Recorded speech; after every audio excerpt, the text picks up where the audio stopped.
बिस्मिल्लाहिर्रहमानिर्रहीम। अस्सलाम वालेकुम। आज बनाएंगे गजरेला डिफरेंट स्टाइल से, एक अलग जायके से, जो कि आपको बहुत ही मज़ा आएगा। अगर किसी को खिलाएंगे तो वो इसकी रेसिपी पूछने पे मजबूर हो जाएगा, क्योंकि ये बहुत ही मज़ेदार और अलग सा गजरेला बनेगा। तो शुरू करते हैं अपनी वीडियो।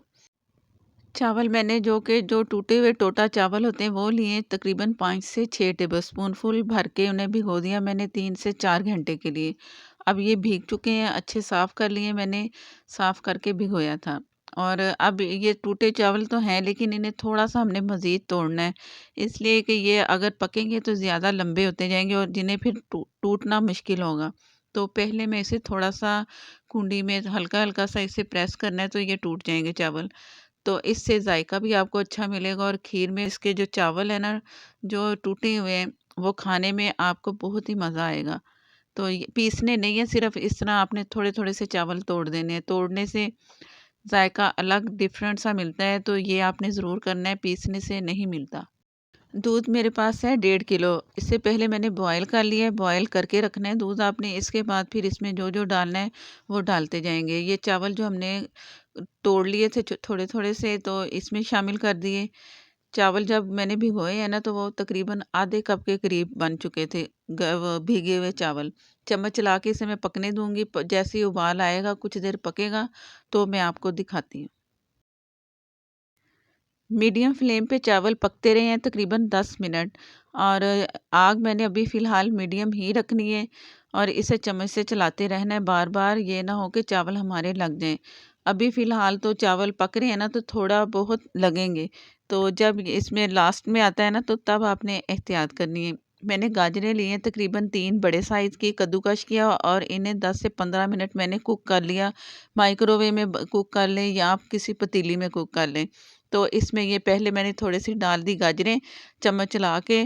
तो मज़ीद जो मेरे पास गाजरें हैं वो भी मैं इसमें डाल दूँगी, शामिल करेंगे और चम्मच से चलाते रहेंगे।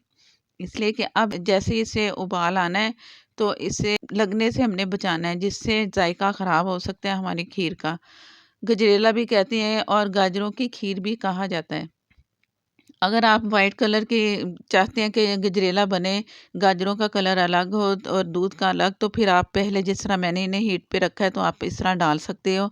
और अब करेंगे दूसरा काम, जिससे इसका जायका मज़ेदार सा होगा और डिफरेंट सा स्टाइल है इसका।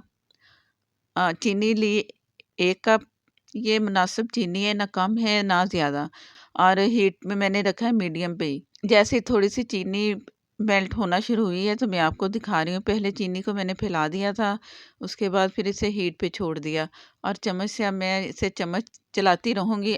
चीनी मेल्ट हो रही है ना, चम्मच नहीं चलाएँगे तो यहाँ से जलना शुरू हो जाएगा, तो जलाना नहीं है, चम्मच चलाते रहें और मीडियम फ्लेम है इस वक़्त, तेज़ पे नहीं करना। एकदम कलर भी इसका ख़राब होगा, तो हमें चाहिए गोल्डन सा कलर, सुनहरी कलर। चम्मच चलाती रही हूँ, जैसे ये मेल्ट हुई है चीनी, तो मैं आपको दिखा रही हूँ। इसमें थोड़ी बहुत चीनी जो जम गई है ना, वो चम्मच चलाते रहेंगे तो ये अब चीनी बहुत अच्छी सी मिक्स हो जाएगी। और मीडियम से कम फ्लेम मैंने कर दिया है, क्योंकि अब इसे इतनी हीट नहीं देनी। और अब इसमें पानी डालेंगे आधा कप। पानी अगर गर्म डालेंगे तो गुठली नहीं बनेगी, मैं ठंडा पानी डाल रही हूँ, तो ये इस तरह जम गया है। तो आप गर्म पानी डालिएगा और जो होती है ना दम वाली आग, उस पे हमने अब इसको, जो गुठली बन गई है, चम्मच से मिक्स करते जाना है। थोड़ी बहुत गुठली ना भी ख़त्म हो, जैसे हमारी खीर तैयार हो रही है, गर्म है, तो आप उसमें ये शीरा डाल दें, तो उसमें पक-पक के ना, तो ये मिक्स हो जाएगा। मैंने सारा मिक्स कर दिया। अब खीर में बारी है कि खीर में डालेंगे, खीर में इसमें डाल के मिक्स करेंगे और इसका अच्छा-सा जायका मिलेगा और कलर कलर इतना गोल्डन सुनहरी मिलेगा कि खाने वाले देखते ही रह जाएँगे कि इसका कलर ऐसे कैसे आया है। कुछ लोग इसे पका-पका के दूध को फिर कलर लाते हैं, तो आप इस तरह करें जिस तरह मैंने आपको बताया, चीनी को आप मेल्ट करें और इसमें शीरा बना के डाल दें, तो जायका भी और देखने में भी मज़ेदार। पकाते रहें, पका-पका के मैंने इसे गाढ़ापन जैसे ही आया, तो मैं आपको दिखा रही हूँ। मज़ीद थोड़ा-सा पका के तो मैं आपको दिखाऊँगी। इससे पहले एक और चीज़ इसमें जाएगी, 2 इलायचियाँ मैंने पीस ली 1 टेबलस्पून चीनी के साथ, और इसे पीस के इसमें शामिल कर देंगे।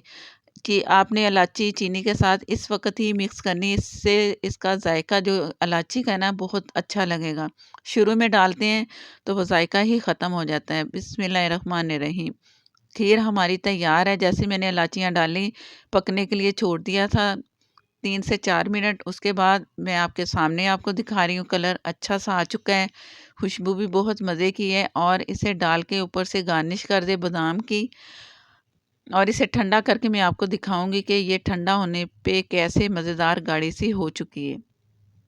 बिस्मिल्लाहिर्रहमानिर्रहीम। ये बहुत गाढ़ी हो चुकी है, अभी भी थोड़ा इसमें है गरमैश। जैसे ये ठंडी होगी मज़ीद गाढ़ी होगी और मज़ेदार लगेगी। चैनल पर नए हैं तो प्लीज़ मुझे सपोर्ट करने के लिए मेरे चैनल को सब्सक्राइब कर लें। साथ में जो बेल है ज़रूर प्रेस किया करें, उसी से ही नोटिफिकेशन मिलेगा। फेसबुक पर हैं तो प्लीज़ शेयर कर दिया करें, लाइक कर दिया करें और फॉलो भी कर लें। उन सब का बहुत बहुत शुक्रिया जो शेयर करते हैं, लाइक करते हैं।